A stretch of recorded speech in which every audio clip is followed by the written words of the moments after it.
This is Mike, NoStressMike.com. Oh, I'll tell you, I learned so much, and I've always been confused because I'm no different than most anybody else. I mean, in the way of everything. I've got my weaknesses, I've got my strengths. There's things I can do, things I can't do, and I've always said when you're in foreign countries, things seem to be a little more obvious. And where I'm living here in China, different parts of China are known for different things. I think I'm in Sichuan province. I think that's what it is, something like that. Chengdu, I think, is one of the biggest cities, I think, in our state or province, whatever it is. And I'm in Wangyu. Jiangyou, something like that. And different parts of China are known for different things. I mean, no different than other countries. You know, other countries, they know there's different parts of the countries they tend to do so. But I say,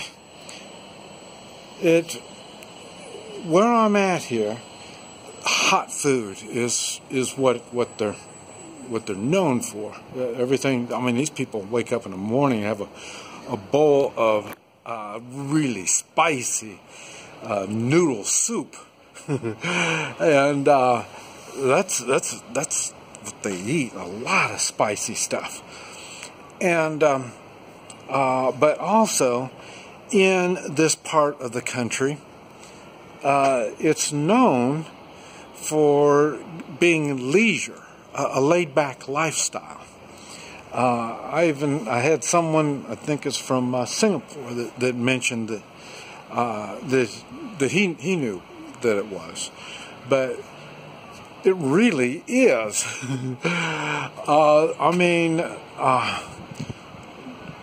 Truthfully, what I do very little.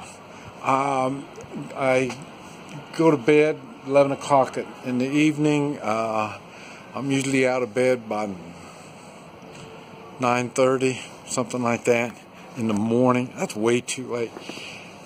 I try to figure out every day. I ask my wife, what are we going to do tomorrow? What are we going to do tomorrow? And always the same question. We don't know. They just play it by ear. And a lot of times we go to the park, and we will have tea at the park. And this is the normal lifestyle in this area. It's funny, this morning the police called my wife and asked when I was leaving.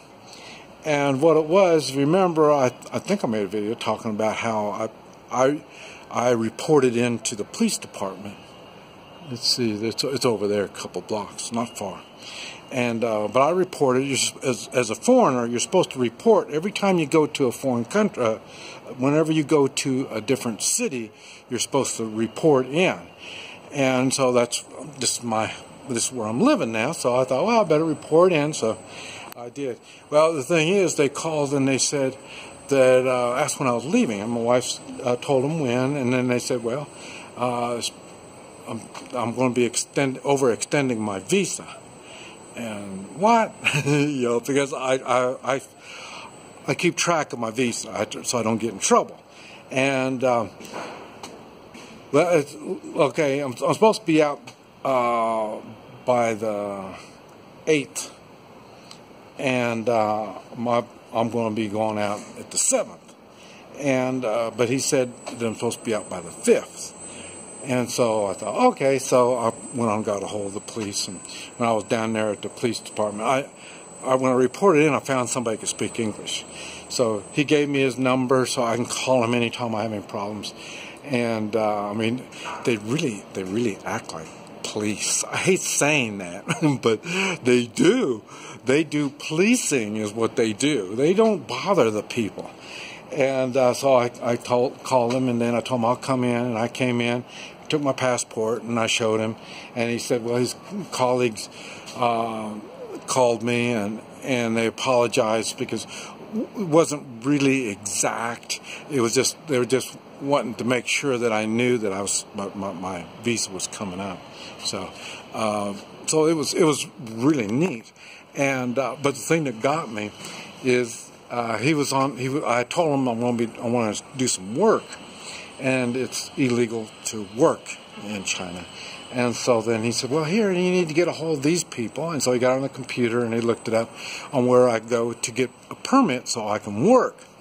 Foreigners can't work unless they got a permit. So he showed me where it was, and he was sitting on the computer, and I got down on my knee next to him so I could see on the computer, and he goes, oh, and then he got up and here, take your seat, take your seat. I said, no, sit down, let's have him sit down.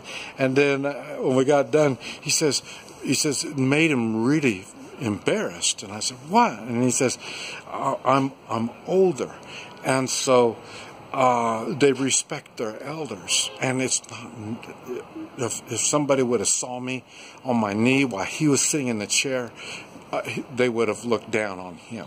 So then, you know, so I gotta.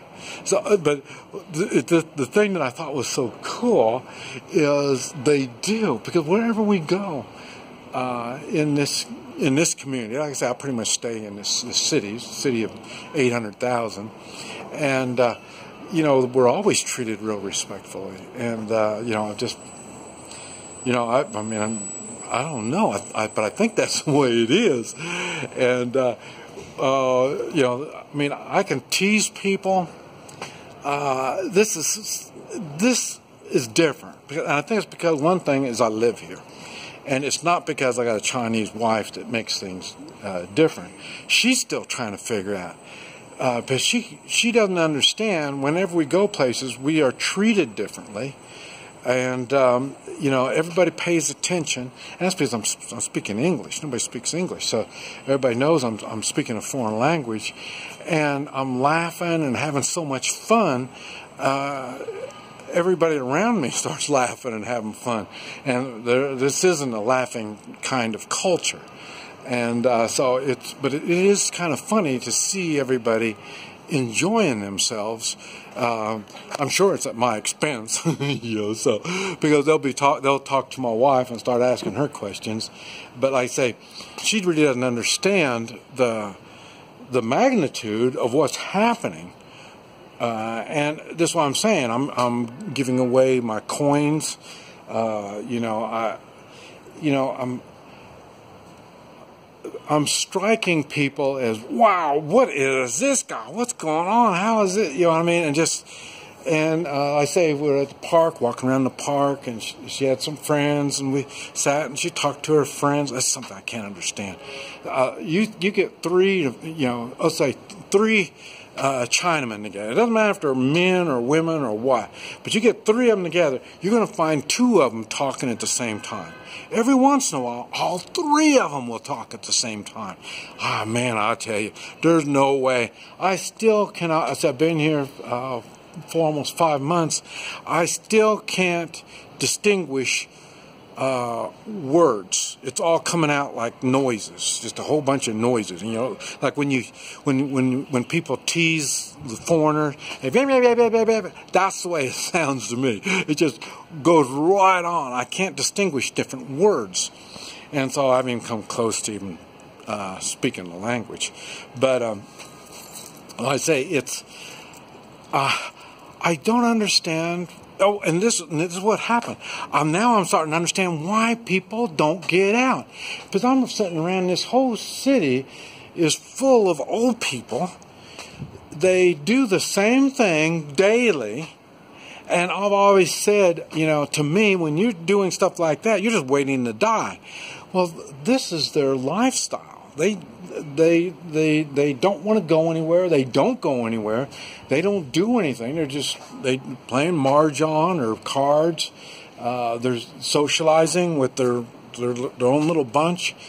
And it dawned on me, maybe that's the way it is in the United States, Guatemala, Mexico, all the places that I go. I can never understand why some people, so I thought, maybe it's because I'm in good health. I know a lot of people are in still good health, and they still don't go anyplace. They don't do anything. So it's dawning on me, well, I guess there's more to it than just getting out and going to different places. I think that in itself is another difference. That's why I'm capable of going out, going to different places, getting myself in different situations and stuff like that. Because this isn't the same when I'm running around the Western Hemisphere and I get myself in situations. A lot of these situations are life and death situations, like going to the convenience store in the United States, So, I mean, but here it's nothing like that. I'm talking about that. We had a murder in our complex in one of these buildings right over here last night. Not last night. The night before. We had a murder over there. Wow. And I had to remind me, I better get done because my wife got the whole lowdown on exactly what happened. And when I went to the police today, that's what I asked them. I said, what's going on with the murder? And the guy that I was talking to wasn't in the murder department, so he didn't know. So, but anyway, and I didn't want to, really wasn't that big of a thing. But now we're home, and my wife knows, so this will give her a chance to try to figure out how to explain it all. Because now she's starting to want to learn English. Now I'm leaving. I'm getting ready to leave, so now she's been really putting out effort trying to learn.